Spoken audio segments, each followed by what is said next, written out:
여러분, 우주 발사체 누리호가 이 우주로 쭉 솟아올랐습니다. 어제 오후 5시였던가요? 이게 전남 고흥군에 있는 외나로도 나로 우주센터에서 날아오르는 장면입니다. 멋지죠?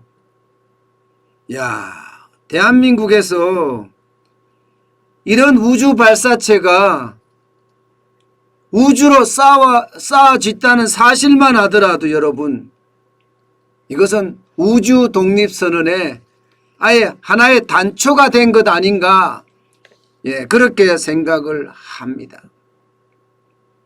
보시는 것처럼 엔진에서 불기둥을 내뿜으며 말입니다. 우주 궤도로 솟아올랐습니다. 127초 만에 고도 59km에 이르렀고요. 추력 300톤급 1단계 로켓이 분리됐습니다.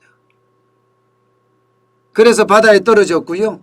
2단계 로켓 분리도 아주 순조롭게 됐습니다. 그리고 이륙 976초 만에 고도 700km에 도달을 했습니다. 이것은 결국 비행 과정에서는 이미 성공을 했다, 이런 얘기입니다.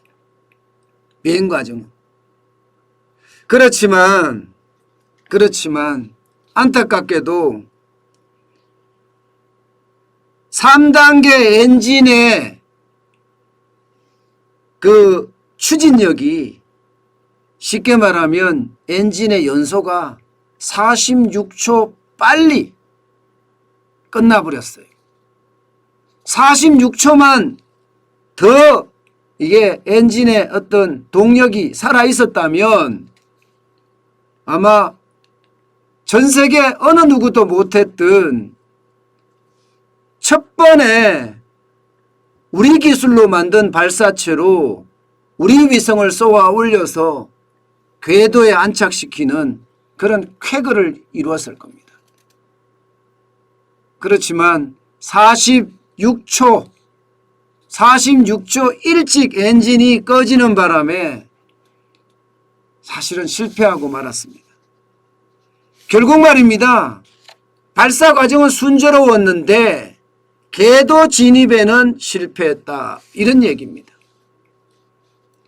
사실 여러분, 위성 발사체를 자체적으로 개발해서 이렇게까지 하는 나라는요, 없습니다. 다시 말해서 첫 번째 성공하는 나라는 없다는 뜻이에요.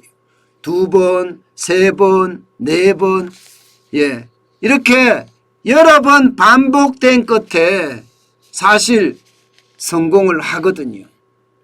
2000년 최후 1번만 하더라도 이렇게 우주 발사체를 시험 발사만 4차례 연속 실패했습니다.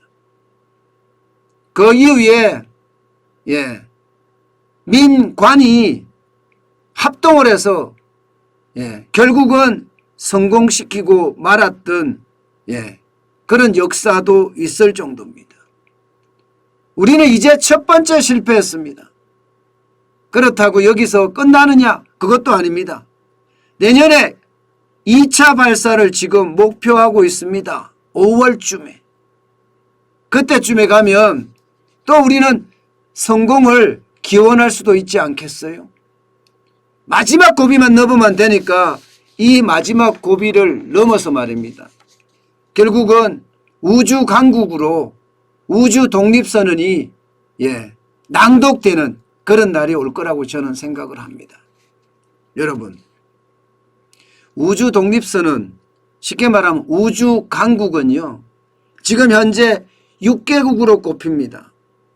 미국, 중국 난리죠. 러시아, 인도, 일본, 유럽, 이렇게 6개국입니다. 그런데 대한민국이라는 나라가 바로 이 우주 강국에 도전한다는 사실이 진짜 놀랍지 않으세요? 미국만 하더라도 땅덩어리도 크죠. 세계 경제 1등이잖아요. 예. 중국도 마찬가지다. 인구가 얼마예요? 세계 최고로 많잖아요. 러시아도 마찬가지죠. 인도도 그렇죠. 일본도 뭐 기술 강국이라고 이야기하잖아요. 유럽 우주국이야 뭐 예, 독일이나 영국이나 프랑스 다 합작돼 있잖아요. 그 와중에 대한민국이 그 반열에 지금 들어가려고 합니다. 여러분 우주 강국이 되려고 그러면 기본적으로는 발사체를 자체 개발할 능력이 있어야 되고요. 언제라도 상시 발사할 수 있어야 되고요. 또한 위성 정보를 활용하는 그런 능력을 갖춰야 됩니다.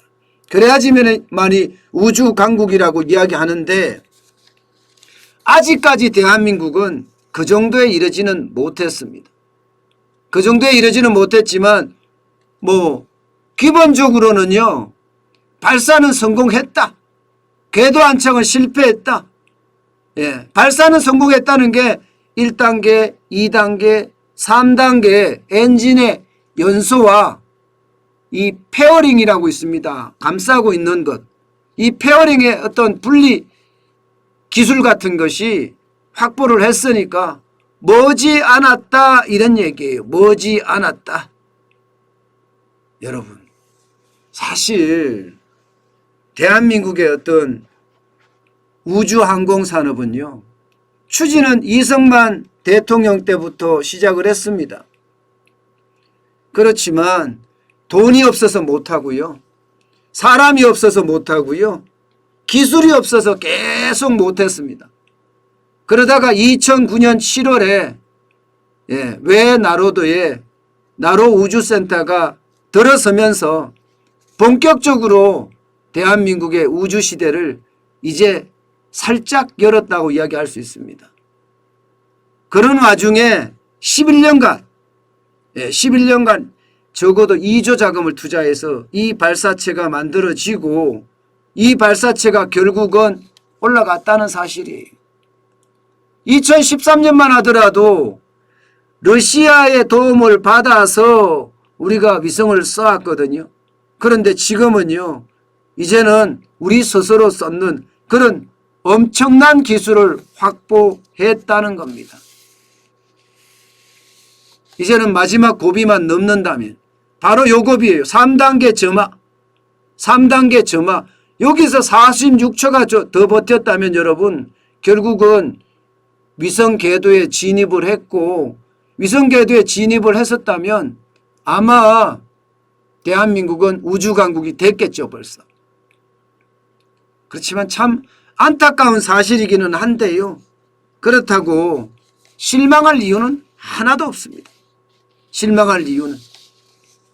왜냐하면 이 누리호 발사에 참여한 기업만 하더라도 여러분 300개 회사가 넘고요. 예. 특히 뭐 카이라든가 또 현대중공업이라든가 또 하나 에어로스페이스라든가 이런 기업들이 이제 뭔가 하나의 산업으로 발전해 간다는 사실입니다. 엄청난 산업 가치가 발생이 된 거죠. 미국의 스페이스X가 처음 만들어질 때 어느 누가 이게 산업으로 발전되리라고 생각했습니까? 지금 대한민국에도요. 우주 산업이 하나 발전되고 있다는 사실이에요. 게다가 2조 원의 어떤 부가가치를 만들어냈고요. 여기에다가 앞으로 내년 5월까지 쏟는다 그러면 전체적인 부가가치는 만약 성공할 경우에 5조가 넘어서는 그야말로 하나의 산업으로 완전히 자리 잡아갈 겁니다. 그렇게 되면 말입니다. 우주항공청도 만들어지고 대한민국의 우주시대 당연히 열리는 것 아닌가 그런 생각은 해봅니다. 이런 걸 보면 여러분 대한민국 국민이 얼마나 우수한지 여러분도 가히 짐작이 되시죠. 지도자만 대한민국의 어떤 국가의 부를 좀 이렇게 융성하게 만들고 또 대한민국 국민의 생명과 자산을 지켜주면서 뭔가 공평정대한, 공명정대라고 해야 되나요? 공명정대한 그런 지도자만 나온다면 대한민국은요, 작은 나라지만 굉장히 매운 전 세계 사이버 영토부터 시작해서 우주 영토까지 관장할 수 있는 그런 나라가 되지 않을까 싶습니다. 사실 누리호가 쌓아지면서 말입니다. 많은 국민들은 누리호가 올라가는 장면을 보고 소원을 빌었다고 해요. 그 이야기는 어쩌면요, 참 우울한 이야기이기도 해요. 왜냐고요? 아니, 우주 발사체잖아요. 무생물입니다. 거기에다 대고 우리는 소원을 빌고 있어요. 사실 우리 소원은 누가 이루어주나요? 지도자가 이루어줍니다. 그 지도자들이 나라 정책을 잘 펴서 국민들을 편안하고 안정스럽게 그리고 나라를 부강하게 만들어줘야 되잖아요. 그러면서 그들이 국민의 소원을 이루어주는 거거든요. 그런데 지금 과연 그런가? 그런 생각을 진짜 안타깝지만 하게 되네요. 누리호는요, 이 어려운 시대에 진짜 박세리 같은 그런 존재였다. 저는 그런 생각이 들어요. 성공했다면 아마 더 좋았겠죠. 여러분도 아시죠? IMF 외환위기 때 이 박세리 골프 선수죠. 박세리가 연못에 신발을 벗고 들어가서 샷을 해서 우승을 하잖아요. 그것을 보면서 많은 사람들은 하면 된다 하는 가능성을 우리는 봤거든요.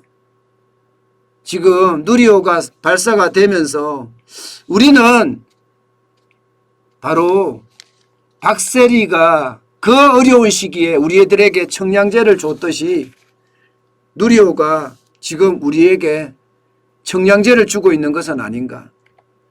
저는 그런 생각을 해 봅니다.